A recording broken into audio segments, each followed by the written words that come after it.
If Grammarly is showing error 400, don't worry. In this video, I'll walk you through exactly what that means and how to fix it fast. A 400 bad request error usually means Grammarly can't understand the request because something is malformed, broken, or temporarily interrupted. In most cases, the issue comes from a corrupted browser cache, an extension conflict, or a short service outage on Grammarly's side. If this video helps, make sure to hit like and subscribe for more easy software fixes. Let's get started.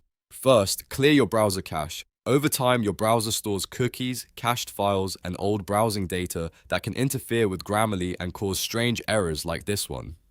Open your browser settings, go to the privacy or history section, and clear cookies and cached images and files. Once that's done, close the browser completely, reopen it, and try Grammarly again. This simple step fixes the problem surprisingly often. If the error is still there, the next thing to do is test Grammarly in Incognito mode. Open a private or Incognito window and sign in to Grammarly there.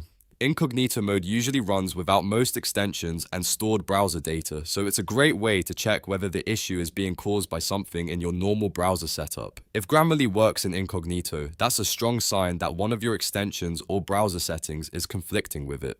Next, reconnect the Grammarly extension. To do that, disable the extension in your browser, restart the browser, and then re-enable it. This refreshes the connection and can clear up temporary glitches. If that still doesn't fix it, uninstall the Grammarly extension completely and reinstall it from scratch.